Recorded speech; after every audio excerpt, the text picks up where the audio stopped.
మీరు hair లాస్తో suffer అవుతా ఉండి అది ఆండ్రోజెనిక్ అలోపేషియా అయ్యి అంటే మీ జెనెటికల్గా ప్రీడిస్పోజిషన్ ఉండి కనుక గ్రేడ్ 3, గ్రేడ్ 4 స్టేజింగ్ అంటే చాలా వరకు 80 to 90% హెయిర్ ఫ్రంటల్ కానీ క్రౌన్ కానీ రెసీడ్ అయిపోయి లాస్ అయితే ఖచ్చితంగా మనకు first option transplantation. Early stages లో మనం మెడికల్ గా కొన్ని మెడిసిన్స్ ద్వారా కొన్ని మెసోథెరపీస్ ద్వారా మనం కొంచెం ప్రివెంట్ చేయగలుగుతాం. బట్ ఒక్కసారి ఎస్టాబ్లిష్డ్ బాలన్స్ వచ్చిన తర్వాత డోనర్ కనుక వాళ్ళకి మంచి డోనర్ ఉంటే the best procedure is transplantation. Transplantation లో లాస్ట్ 2-3 years నుంచి లేటెస్ట్ గా ఏం అడ్వాన్సెస్ వచ్చాయి, ముందు 5 years బ్యాక్ ఇప్పటికి ఏం టెక్నాలజీ చేంజ్ అయింది. రైట్ నో మనకు బియర్డ్ నుంచి అంటే ప్రీవియస్ గా ఓన్లీ స్కాల్ప్ నుంచే మనం ఎక్కువ సోర్స్ చేసేవాళ్ళం.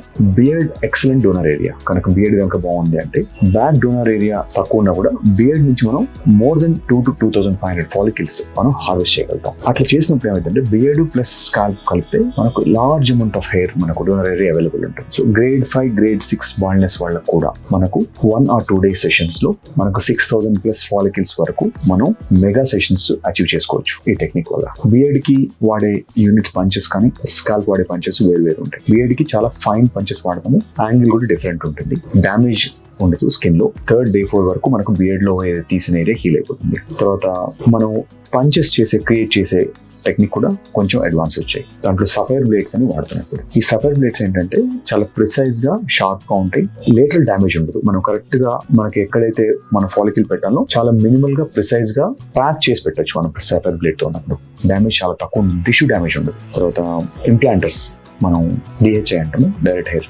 కరెక్ట్ గా డిహెచ్ఐ ఏంటంటే హెయిర్ ని మనం తీసిన తర్వాత మనం వెంటనే టైం లేకుండా ఇన్స్టెంట్ గా మనం స్కాల్ప్ లో మళ్ళీ రీఇన్సర్ట్ చేయగలుగుతాం ఇంప్లాంటర్లు పెట్టేసి. దానివల్ల ఏంటంటే హెయిర్ డ్రై అయ్యే టైం తగ్గుతుంది. ఇది కూడా లాస్ట్ ఒక 4-5 years నుంచి ఉన్న advancement. So DHI, sapphire, micro FUE, advance micro FUE, ఈ 3 కూడా రీసెంట్ గా అడ్వాన్స్మెంట్స్ ఇవి రొటీన్ గా అందరికీ చేసేస్తున్నారు. వీటితో పాటుగా మనం హెయిర్ స్టెమ్ సెల్స్ ని యాడ్ చేయడము, తర్వాత కొన్ని ఎక్సోజోమ్స్ యాడ్ చేయడము, తర్వాత దాంతో పిఆర్పీస్ ని సైమల్టేనియస్ గా యాడ్ చేయడము, వీటన్నిటితో ఏమైందంటే మనకు ట్రాన్స్ప్లాంట్ లో ఆల్రెడీ వచ్చే రిజల్ట్ కంటే ఒక 10 to 15% మనం బెటర్ రిజల్ట్ అచీవ్ చేయగలుగుతాం ఈ కనుక కంబైన్ చేసినప్పుడు. ఇప్పుడు టెక్నాలజీ అంతా కూడా minimal damage, faster recovery, scarring కూడా తక్కువ ఉండాలి. ఈ 3 ప్రిసైజ్ గా మనం ఇప్పుడు అన్ని పేషెంట్లు అచీవ్ చేయగలుగుతున్నాం. డోనర్ బియర్డ్ లో లేకుండా, బ్యాక్ లేకుండా ఉన్నప్పుడు బాడీ హెయిర్ అనేది చేయొచ్చు, కానీ body hair still not as successful as మనకు స్కాల్ప్ అండ్ బియర్డ్ లాగా సక్సెస్ఫుల్ కాదు అది.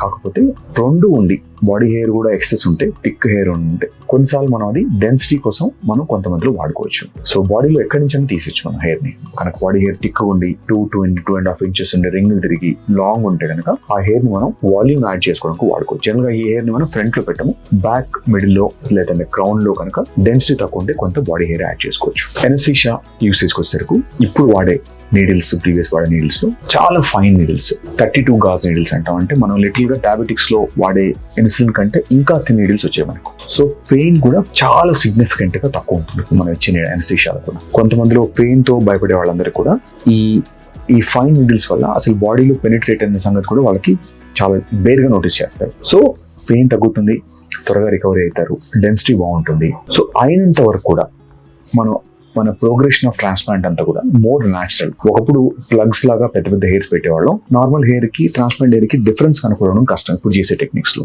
డెన్సిటీ కూడా మనం చాలా హై డెన్సిటీ అచీవ్ చేయగలుగుతున్నాం. డెఫినెట్ గా విగ్ తోని న్యాచురల్ హెయిర్ తో కంపేర్ చేయకపోయినా లాస్ట్ 5-10 years బ్యాక్ చేసిన రిజల్ట్స్ కి ఇప్పుడు చేసే రిజల్ట్స్ కి చాలా సిగ్నిఫికెంట్ డిఫరెన్స్ వచ్చింది. ఇండియాలో రైట్ నౌ మనం చేసే వర్క్స్ అన్ని కూడా రెస్ట్ ఆఫ్ ద వరల్డ్ తో కంపేర్ చేస్తే we're on par with rest of the world. Robotics ఉందా అని అడుగుతారు చాలా మంది.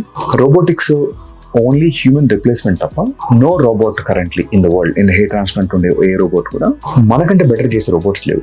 మ్యాన్ పవర్ తక్కువ ఉన్నప్పుడు, ఎస్పెషల్గా యూఎస్ లాంటి కంట్రీ ప్లేసెస్ లో ఎక్స్పెన్సివ్ మ్యాన్ పవర్ కాబట్టి వాళ్లకు రోబోట్స్ వాడినప్పుడు మ్యాన్ పవర్ తో డిపెండెన్స్ లేకుండా చేయగలుగుతారు తప్ప it is very very expensive at the moment ఆ మిషన్. కరెంట్లీ మనం ఇంకా రోబోట్స్ అందరికీ సజెస్ట్ చేయట్లేదు. రోబోటిక్ కావాలనే వాళ్ళకి మనం ప్రొవైడ్ చేయగలుగుతున్నప్పుడు రోబోట్ అనేది 4 times to 5 times expensive in the regular procedure. Regular procedure మనకు ఒక 1.5-2 lakhs ఉంటే రోబోట్ ఆల్మోస్ట్ మనకు 7-8 lakhs ఉంటుంది.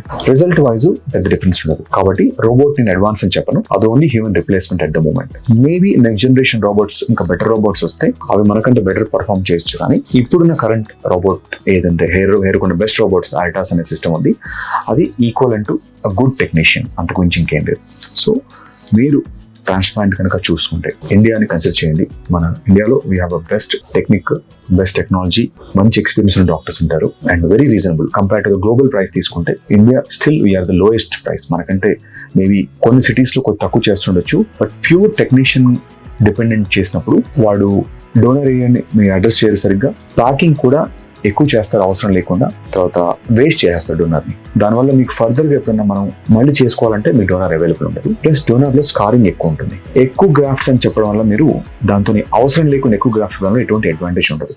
సో అలాంటి ట్రాప్స్లో పడకుండా మీకు కనుక ఇలాంటి ఇష్యూస్ ఉంటే మీ ప్లాస్టిక్ సర్జన్స్ కానీ, డెర్మటాలజిస్ట్ కానీ, లేదంటే రీడిఫైన్ కస్టమర్ కేర్, ఈ 3 సెగ్మెంట్స్లో ఎవరైనా పర్లేదు, మీ టీమ్స్లో వాళ్ళు ఉన్నప్పుడు ఆటోమేటిక్గా రేపు స్కారింగ్ మనకు రాకుండా, రేపు స్కారింగ్ వస్తే ఎట్లా హ్యాండిల్ చేయాలని తెలుసు కాబట్టి మనం ఇవన్నీ మైండ్లో పెట్టుకొని రేపు ఫ్యూచర్లో వచ్చే కాంప్లికేషన్ పెట్టుకొని చేస్తాం కాబట్టి 100% మెడికల్ సూపర్వైజ్డ్ ఉండే ప్లేసెస్కే మీరు ట్రాన్స్ప్లాంట్ చూస్ చేసుకోండి.